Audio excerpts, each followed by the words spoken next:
el Cabaret de la Muerte. De inconfundible presencia, como un anfitrión de la zona del buceo, su playa y alrededores le hace frente al paso del tiempo en su silencio eterno.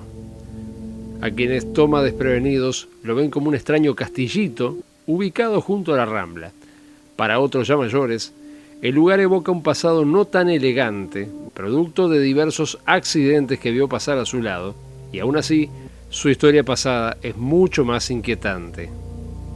Con sus inconfundibles rasgos, inspirados en la arquitectura árabe y las injustas atribuciones a leyendas e historias varias que siempre destacan lo malo o siniestro, él permanece en su sitio viendo cómo pasa el tiempo. El dato más antiguo que se tiene de este lugar data del año 1910, cuando en ese espacio se encontraba un edificio de pequeño tamaño y bastante discreto, el que servía como la morgue del cementerio del buceo, que se encontraba frente a este, el que había sido inaugurado tempranamente en 1872. No se sabe desde qué época estaba esa morgue en ese lugar, pero ese año, 1910, se terminaban las obras del nuevo edificio de la Facultad de Medicina, a cargo del arquitecto Jacobo Vázquez Varela, culminando las obras a finales de ese año 1910. Este hecho causaría que la morgue del cementerio del buceo cayera en desuso, quedando el predio abandonado a causa de que, según la costumbre popular, nadie quería instalar locales comerciales en la zona, ni mucho menos vivir en dicho lugar, ya que se decía que había muchos espíritus y ocurrían algunas cosas extrañas. Durante un plazo de 15 años, el edificio original quedó abandonado, a la espera de una nueva función que dejara atrás su macabro pasado. Y no fue hasta el año 1925 que un italiano llamado Vicente Romano, que era dueño de varios cabarets en la zona del puerto de Montevideo, creyó que ese lugar podía ser útil para instalar ahí también un cabaret. Como el predio era municipal, la gestión debía realizarse tratando justamente con dicha institución, la cual vio con buenos ojos que el lugar tuviera una oportunidad de hacer algo nuevo. No queda claro si desde ese mismo año el viejo edificio de la ahora ex morgue pasó a ser operado directamente como cabaret, pero lo que sí se sabe es que para el año 1929 es la propia Intendencia la que decide de la ampliación y refacción de un edificio destinado a bar en la punta del buceo sobre la hoy en día conocida como Rambla Wilson. Hay quienes dicen que para el nuevo proyecto se utilizó el edificio original, el que sería ampliado y reconstruido, aunque otras versiones aseguran que el mismo fue demolido y la construcción nueva sería levantada desde cero. Lo que sí se sabe es que dicha construcción fue dirigida por un arquitecto que era funcionario municipal de la Dirección de Obras Municipales llamado José Mazara, quien para el nuevo edificio eligió un pseudo estilo morisco basado en determinados recursos de este vocabulario, como la torre que adopta la forma de un minarete, el alto zócalo alicatado realizado con azulejos importados, el festoneado islámico del intradós del arco de acceso, la forma de los capiteles o algunos detalles ornamentales, logrando así un edificio que hacía alusión a las mezquitas de Marruecos, pero en rigor el lenguaje arquitectónico se aproxima más al estilo californiano, con largas arquerías revocadas y exentadas de decoración. 2 volúmenes de igual tamaño y un sector de acceso que los une conforman una herradura que define un patio abierto entre sus alas, con pavimento ajedrezado, cerrado virtualmente por una fuente pergolada en la parte posterior. Los pórticos que se adosan a los volúmenes, como transición con el espacio abierto, junto a otras dependencias y a una alta torre que se pretendió en su momento sirviera de mirador, rompen la simetría básica de la composición original. El objetivo de esta peculiar obra era que quedara terminada para los primeros días del año 1930, por la sencilla razón de que ese año se jugaría en Uruguay el primer mundial de fútbol de la historia, teniendo justamente a este país como anfitrión, y se creía que este lugar podría ser un importante atrayente de personas, dada la calidad y el lujo del edificio. Pero los augurios fracasaron y el edificio, durante la celebración del Mundial de Fútbol en Uruguay, no sería para nada desbordado por multitudes de público como se suponía. El nombre del nuevo emprendimiento sería el de El Morisco, haciendo alusión a su estilo arquitectónico,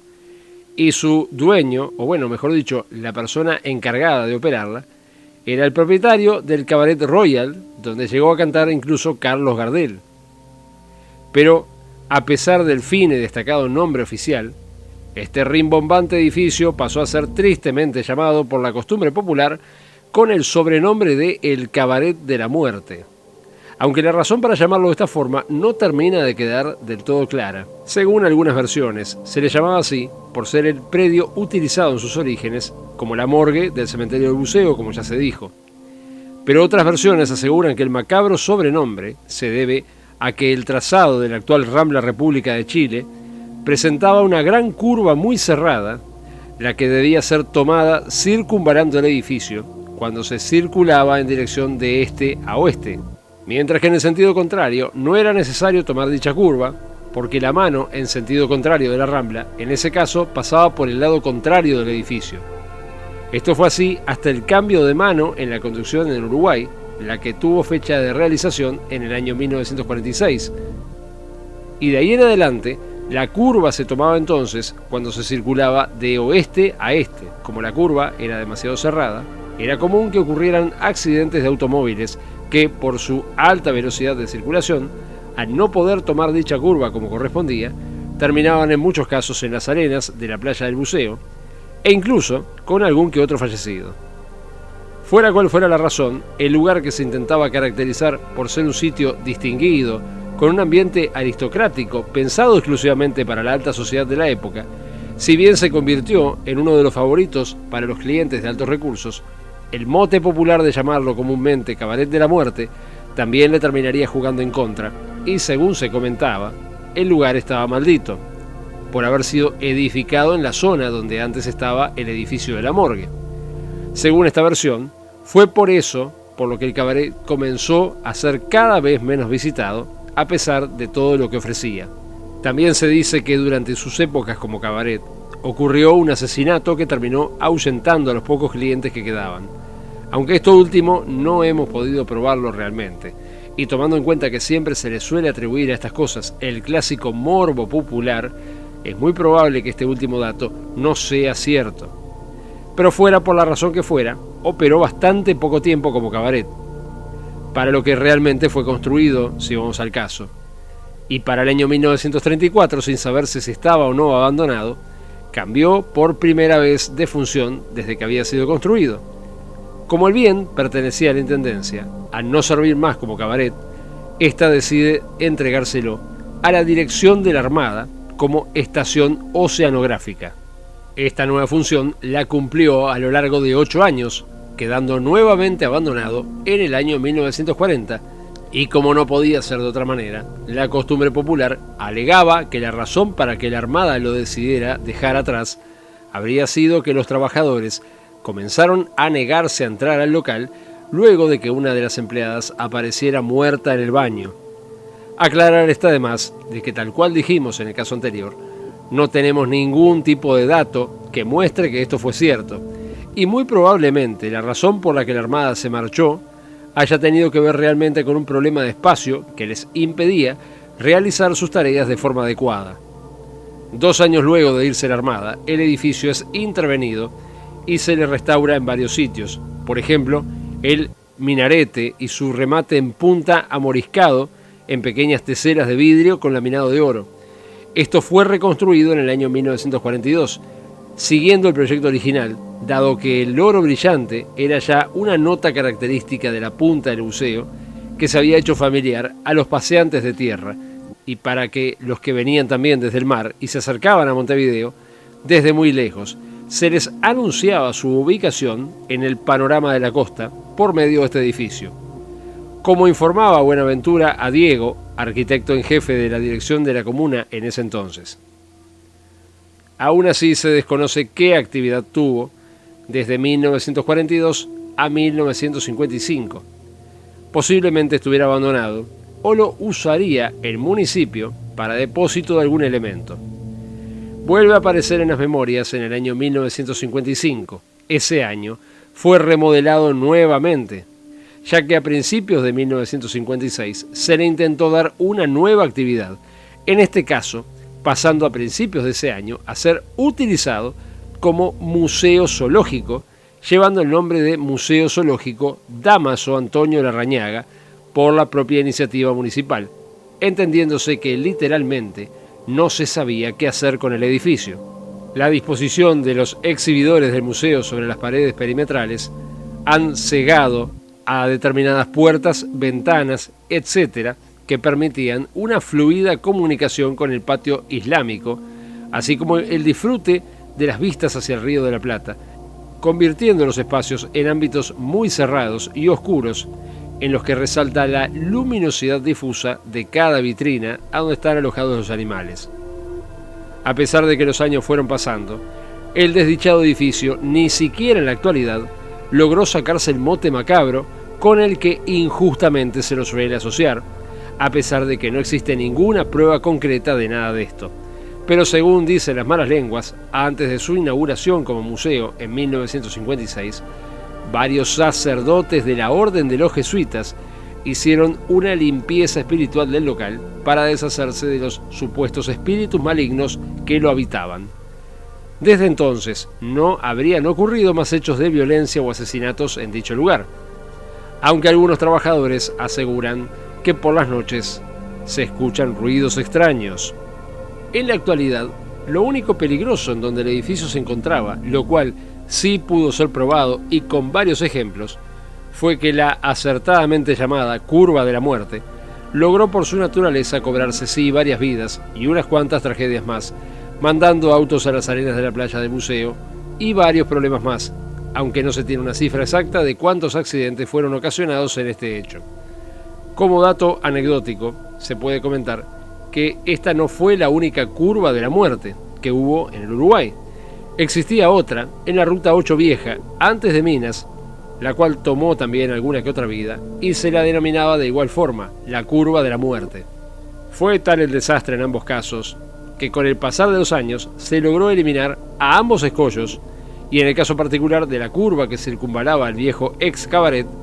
la misma fue eliminada en los 90, pasando a correr los dos carriles de la Rambla por el lado norte del museo. Donde estaba la curva se dejó la calle y se permite que ingresen los autos, ya que esa zona quedó como un gran estacionamiento. Pero en este cambio se logró reducir drásticamente los accidentes en la zona. Fue justamente en la década del 90, más precisamente en 1995, que el edificio del ahora Museo Oceanográfico, como comúnmente se lo llama, aunque poco tiene que ver con el mar y los animales que integran la colección son de todo tipo, ya que son animales a los que se les realizó un fino trabajo de taxidermia, fue declarado como bien de interés departamental por el decreto 26.864, ya que el interés de la obra se basa en su condición de elemento referencial que con su perfil exótico califica un sector privilegiado de la Rambla montevideana. Aún así, el mayor problema que afronta el edificio, que enfila ahora rumbo a sus primeros 100 años, es la falta de presupuesto para su manutención y principalmente denota en varios puntos de su estructura daños de importancia, como ser maderas podridas en los marcos de las ventanas, puertas oxidadas y problemas edilicios en la estructura, causado principalmente este deterioro por su proximidad con la zona costera, lo que le viene pasando factura desde hace casi un siglo. En los años 90 se lo había incluso intervenido con una pintura especial de la empresa Inca, la cual lo protegía del agua y el clima hostil. Pero 25 años después, y con escaso mantenimiento e interés por preservarlo, el edificio denota abandono en varias áreas. No ayuda a su propia fisionomía, ya que al presentar galerías techadas en varias áreas, las mismas son utilizadas por indigentes para pernoctar, hacer fuego, etc. Aunque vale destacar también que varias especies de aves, como ser golondrinas, gorriones y palomas, buscan su refugio para anidar en su intrincada estructura de influencia árabe. Los últimos años no han sido muy benevolentes con el edificio tampoco. Su propuesta de museo ha ido quedando desfasada para las nuevas generaciones. En el año 2011, la por entonces intendenta de Montevideo, Ana Olivera, expresaba que el Museo Oceanográfico es el menos visitado de toda la capital. Pero las cosas irían a peor, ya que antes de que el mundo se paralizara por la famosa pandemia ocurrida en el 2020, el museo afrontaba serios problemas para poder mantenerse vigente ante una sociedad cada vez menos interesada en este tipo de propuestas. Solo mantenía abierta al público una de las salas, ya que el resto se encontraba en tan mal estado que se mantenían fuera de uso público. Cuando llega el año 2020, el lugar queda totalmente clausurado, no lográndose recuperar en el corto plazo su actividad. Hacia el año 2021, la situación llegó a un punto tal que la propia directora de Cultura de la Intendencia de Montevideo, María Inés Ovaldía, reconoció ante la Junta Departamental que, para nosotros, el Museo Oceanográfico es un problema. Se lo intentó tercerizar a una empresa para establecer una cafetería en una de las salas del edificio, y si bien este proceso comenzó con la reparación de algunos techos de esa área, todo quedó en la nada posterior. Estas fueron las palabras de María Inés Ovaldía. Hoy en día el museo vuelve a estar abierto de martes a domingos en el horario de 10 a 16 horas.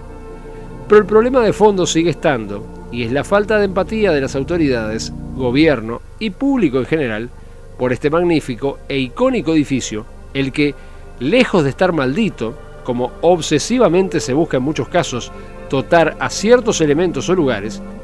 su problema tal vez es que, a pesar de tener casi 100 años, aún sigue intentando encontrar su razón de ser,